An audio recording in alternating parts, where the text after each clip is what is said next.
This is Future Tense.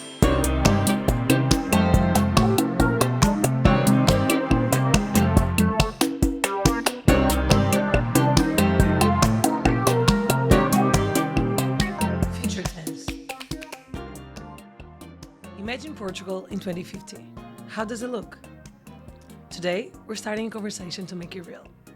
I'm Lena Roch, and this is Future Tense, a space to create, ask questions, and build futures for Portugal, with people who dare to think differently. And as today's our first episode, our first guests are not only the reason why we're here today, but also the co-founders and board members of Futura, Ruth, Shaber, and Graça Fonseca. Welcome. Thank you. Thank you, Leo. How are you doing today? Fine. Fine, terrific. Talking about my favorite subject. I really want to start with the most asked question of them all. So what is Futura? You talk about Futura project and you talk about your favorite subject. What is Futura? How did it come to life?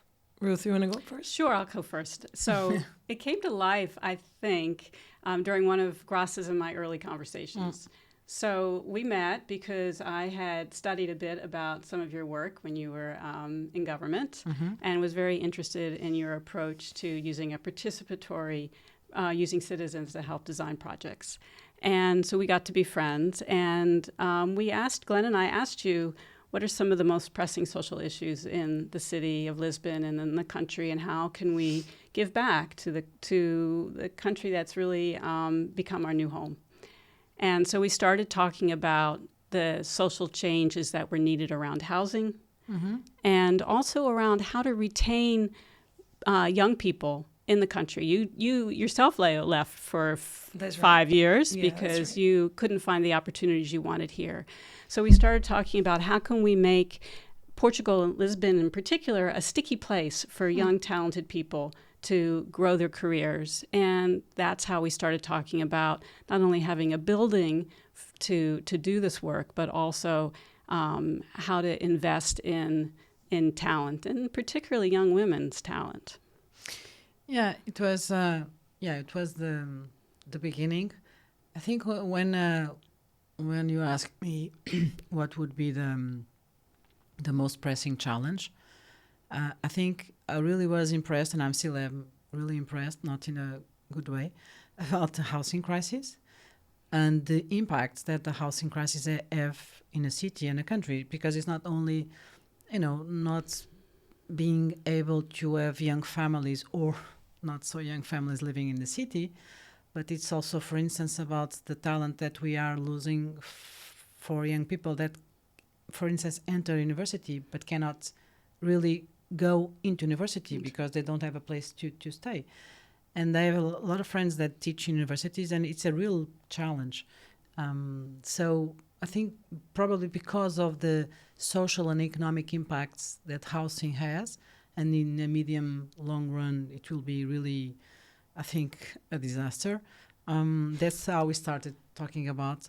Of course, it's a small solution for a huge challenge, of course, but it's a really symbolic and really important one, not only because it will give residency for talented women that are working and building on solutions for global challenges, especially focused on Portugal, but with global scale.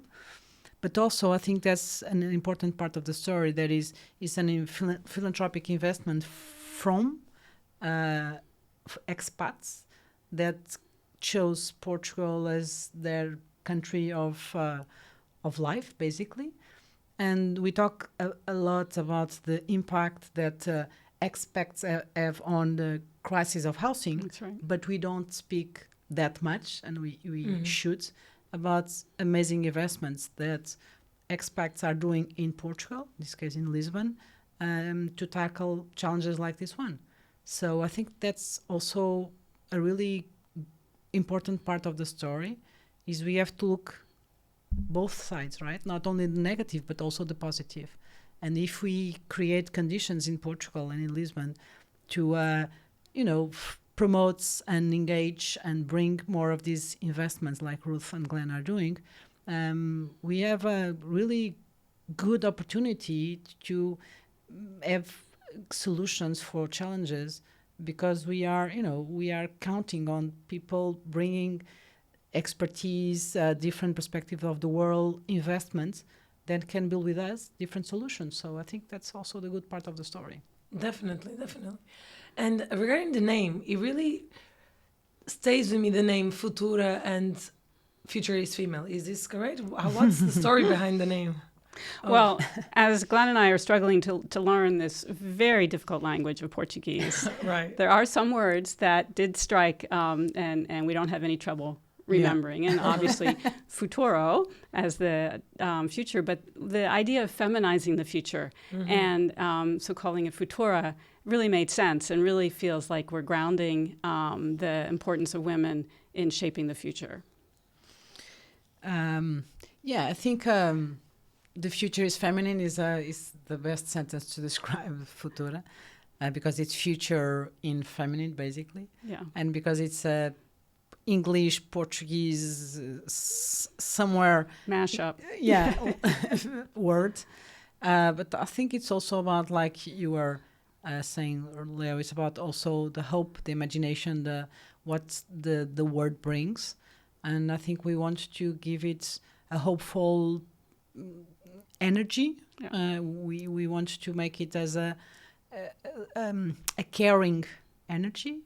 We want to make it because it's about the people and not about the project. We'll get there, but that is also important. So it's about caring for the people that are working on solutions for our common challenges. So it's about caring, it's about hope, it's about building an imagination space where they can thrive and they can be the best of themselves.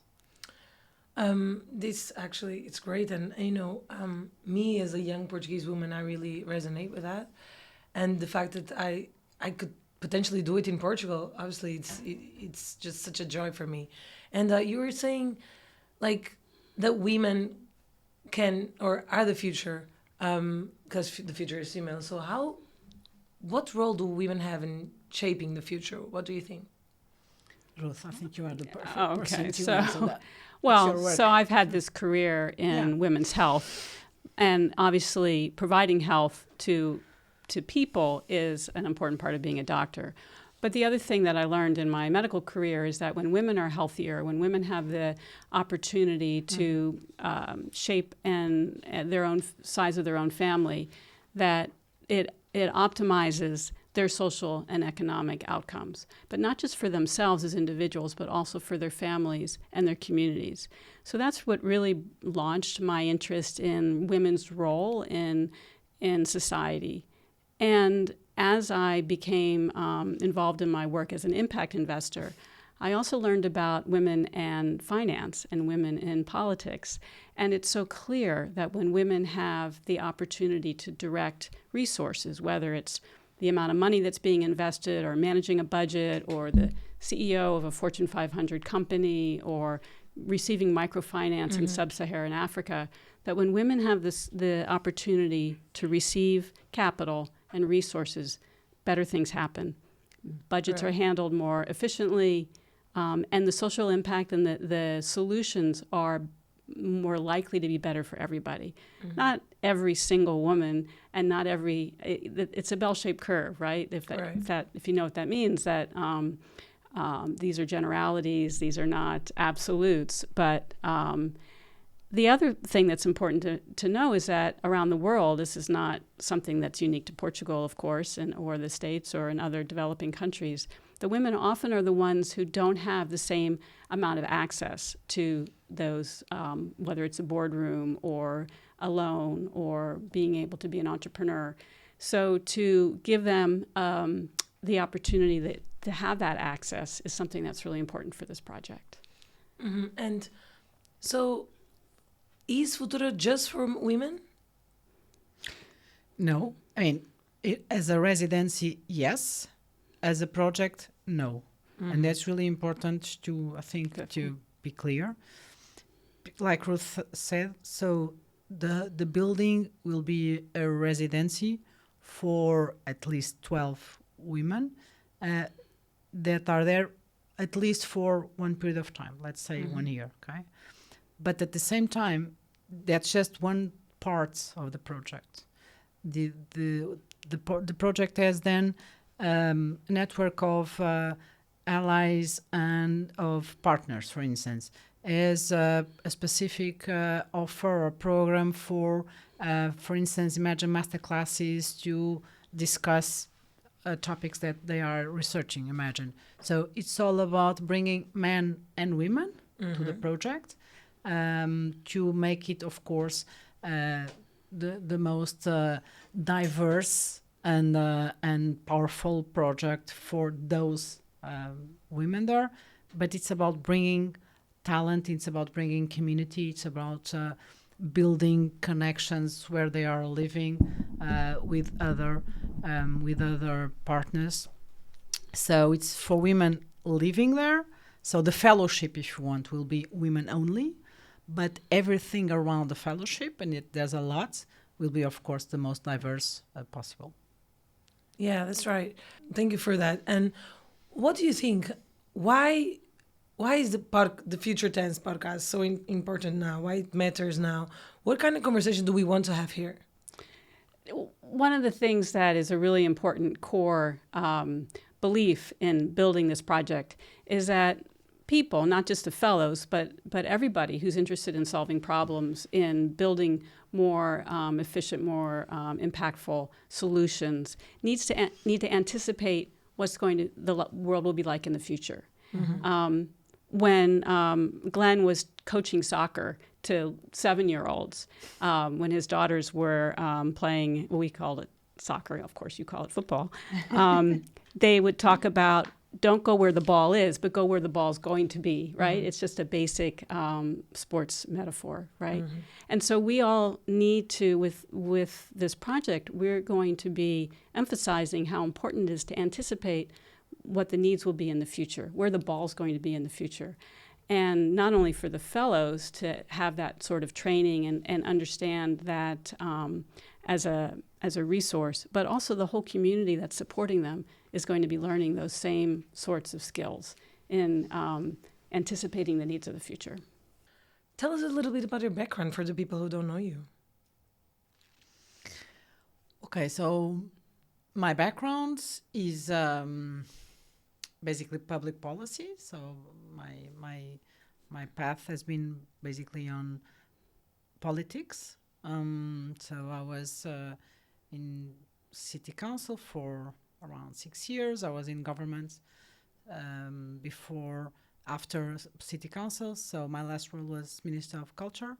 So that's my background. That's about working for change in people's life. That's why I'm so excited about this Futura project with Ruth and you, of course, because it's also about changing people's life. So it's about, like you said, imagining how will Portugal look like in 2050, and how can we work together to get there and to have a better future than the one that maybe we can envision today. Thank you. So I have a very different background from Graça. I had 25 years in the United States in the healthcare industry. I'm an obstetrician gynecologist. And in addition to taking care of women and delivering babies and providing reproductive health advice for young couples, I also was an executive in the healthcare system in Kaiser Permanente in the United States.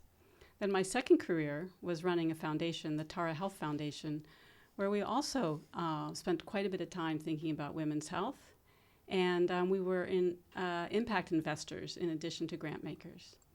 And now I've moved to Portugal with my husband, Glenn Barnes, and we're thinking about what can we do here to hopefully have an influence on the world. Wow, this is so... I'm really excited to be working with you guys because it's mostly like a huge journey of development and growth and learning. And, Graça, what excites you the most about Futura? You've been Minister of Culture, you mentioned, and you really care about culture. What excites you the most about Futura? So many things. I think first the feeling that everything is possible within the project. I think it's like having a blank page, which was my, my dream all my life. It was to have a blank page, just, to build on that. And I think that is really amazing. And the second is about, I've always been passionate about the future. In 2015, before going to government, I publicly defended that Portugal should have a Ministry of the Future, which of course at that time it was like, I was not inventing the wheel, because at that time at least Sweden already had a minister think about the future. Nowadays there's a lot of emerging trends like in Wales and now European Commission, where I'm working on future generation strategy. But at that time it was something that was really, really emergent.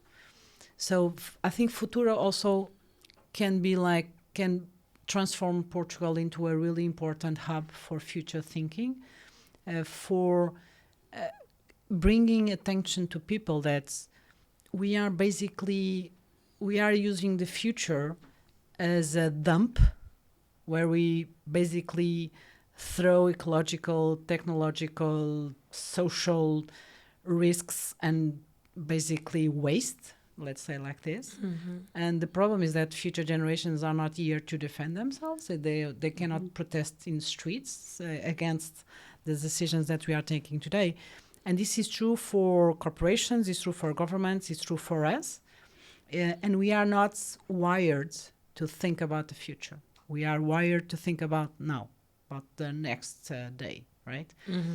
And the thing is, we need to understand that when we are addressing, for instance, challenges like, quality of democracy, climate change, social cohesion, immigration, so many challenges that we are now facing, we are not cannot only be present here. We have to have the ability and learn to detach from presence and imagine, like you said in the beginning, how 2050 could look like, and basically how can we get there. If you imagine a good 2050, you have to build it, right? And for that, you need to imagine how to get there. And this is not about predicting the future. It's about, there are tools that help you do that, basically. So Futura, I think, can be that hub in Portugal that works and makes people understanding that whatever we do, it's really important to think about the impacts of our decisions and our work today in the future. And if we can help these talented women and the community in Portugal to bring, anticipatory governance, anticipatory thinking to the way that I develop a research project or even a book, or how do I do in a boards, for instance, of a corporation, that I think it's also really important, because that does not exist in Portugal, and that is really amazing. So I think what excites me is this possibility of doing almost everything, about bringing future to the present through Futura, and making, build a community of people engaged with looking at the future in an active way, and also, of course, be change maker for that. So it's about giving strength and empower people to act as change maker for the future. Okay. Yeah, it's really funny that you mentioned that it's not about predicting the future, because I was going to ask you, like, yeah, but are we playing medium here? Are you trying to read my scene? I don't know how to say it in Portuguese. And I think it's a little bit of what people think, because it's a new concept. You don't really know, like, how do you, think about the future? And thank you for that. And Ruth, you've been redefining philanthropy in the US. What made you think that Futura was needed here in Portugal? I know you talked briefly about it, but what made you really like, okay, no, Portugal needs Futura? And what kind of projects do you hope or you want that Futura has? Yeah. I think that from everything I've learned about the Portuguese culture and Portuguese people is that they're, besides being brilliant and passionate and caring about their communities and their families, that there's a untapped talent that needs to be nurtured. And this is a lot of this is coming from the things that the two of you have told me and other friends that we're meeting, that in the United States, everybody thinks that they can, solve all the problems because everyone's always telling them that they can. And so there's a certain arrogance of, and probably overachieving because people actually probably do a little better than what their talent would otherwise predict, which leads to all kinds of issues, and we don't have to go there. But I think the opposite might be true in Portugal, that there's a lot of untapped talent, that people don't dream big, they don't have the audacity or the arrogance to assume that they could be the one to come up with some problem.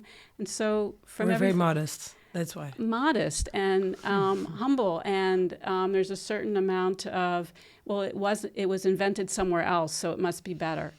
And I don't see any reason why Portugal couldn't actually be the innovation, creative hub that it should be. So that's has a lot to do with what's driving us to do this project here. Thank you for believing in us. I really believe that Portugal is the place to be right now. And I'm so excited that we are creating Futura. Let's play a little bit here. And imagine you receive...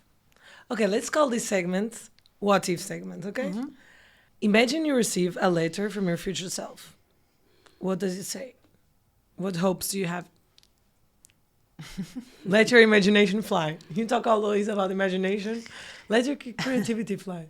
No, I did that exercise a few months ago in Creative Bureaucracy Festival about the future, and I'm doing that exercise now. So there is this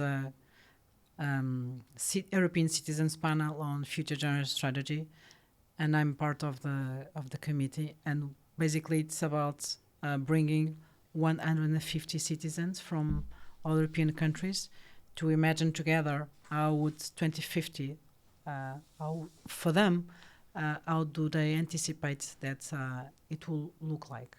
So I've been really doing that. For me, I always like to be optimistic. So realistic, optimistic. So for me, the future, if I have to do that exercise, for me the future is good, not bad. Although sometimes it's difficult to believe in that, but let's keep hope. So you're saying you're optimist? Let's keep hope. Yeah, still optimistic. But I think so. For me, it would be like participatory democracy would be rule. So for us in Futura, like Ruth said in the beginning, for me it was really important how to engage citizens. I'm in that stage of life where I think our hope relies on citizens and communities, not on governments or corporations. That's coming from someone that has been in government. That really means, for me, a long way here. So I think it's about how can we engage citizens in a different way. So it's about participatory democracy. It's about citizens' assemblies. It's about what we are doing in Europe, bringing citizens to help and to have ideas about European strategies. It's about bringing people to corporations and to boards, and to have, look outside your window. Sometimes people that are in power cannot look outside their window. And it would look like a really, much greener country and city. So across the world, if you look at participatory initiatives like participatory budgets, people more or less always say they want more quality of life. They want more green spaces in cities. They want more spaces where they can, for instance, escape in really hot days to be safe, basically. So it will be greener, my future. Nice. It would unborn generations and animals and nature would have rights, would have a seat on the table. I think it's starting in some Unborn generations? unborn generations. Right? Yeah, they would have rights. So one of the really interesting thing that is happening across the world, and I think Futura will bring some of those people, is giving legal rights to nature. For instance, in Spain or in the United States also, but for instance here in Spain, Mar Menor has legal rights as a river, okay, as a part of And who nature. defends that? So it's complex. So we don't have time, but I think that's one interesting episode we can do on podcast. It's so the legal status is given to, in this case, the community that is the guardian of that entity that has legal rights. It's not different from. I don't want to go into that because it's really. But a few years ago, our domestic animals had no rights.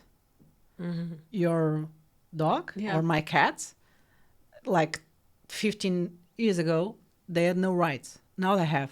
Okay, so it's not that strange if you think about this. But this is just to point that once you give unborn generations a right, like you have, for instance, in some countries where you put them, and for instance, in a place like this, you have an empty seat, and it's for next generations. And you have to consider that. You have to bring it to your decision making. You have to consider it. So it's about discussing that. And there are in several parts of the world, nature has rights, unborn generation has rights. So it's a way to force you to break that short-termism thinking and action, and force decision making about long term. It's about that. So, and it would be a place where people really would have good quality of life, and which in the end means working for, better democracies and basically engaging people in their own destiny. And I think that's also a really big important part of us is when you want to empower someone as an agent of change, because we all have agency, right? We just, like you were saying yesterday, a few days ago, we don't all wake up thinking, I'm going to save the world today, right? Yeah. Or I'm going to change some people's life. But there are those people that do wake up with that idea on one hand, and the other people that do not wake with that idea, they are also agents of change. For instance, when they vote. Yep. Right? Or when they gather their community in the building to make some improvements in where they live, right? Yep. So it's about bringing that into people, and how can I be an agent of change, right? How can I act on my agency? And that would be my all-time preferred letter from the future, is about that future where people really, bring that into their lives and say, okay, I won't save the world today, but I'll do something to make some people, some place, something better than it was yesterday. And that is my 2050 favorite. So inspiring. I was a scout, and Baden Powell is I don't know how to say it, but he's the one we invented in scouting, and he said exactly like this. Okay. You should leave the place always better than you found it. Yeah. And what about you, Ruth? Well, so first of all, 2050, Futura will have been up and running, hopefully, for 20 years. Yay. Go Futura. Go Futura, right? We'll have 20 years worth of talent of Portuguese women that are out there in the world, whether they're doing art installations or writing poetry or have positions in government, or they're legal representing the environment or animals as lawyers, or they'll be working for corporations, or they're going to be scientists inventing new technologies and new chemicals that are going to help with water desalination, or architects that are thinking about urban planning. So I hope that letter from the future is going to be congratulating us on having launched a really important program. I also hope that there's replicas of what we're doing, or making it better. I mean, I don't pretend that we're going to have this perfect. We're going to be willing to try things and experiment. And in 20 years, hopefully, we have a really good idea of what works. And hopefully, there will be many Futuras. They don't have to all be called Futura. But we hope that we really can create a program that's easily replicated, whether it's in Portugal, in other cities in Europe. Thank you so much for setting the tone for this first chapter at Future Tense. I'm really excited for our next conversations. And this has been Future Tense. Stay tuned for more episodes where we'll be talking about education, about climate, about AI, and much more. Follow us on social media, our LinkedIn and our Instagram page. And see you tomorrow, where the future begins. This is Future Tense. Love that. Yeah.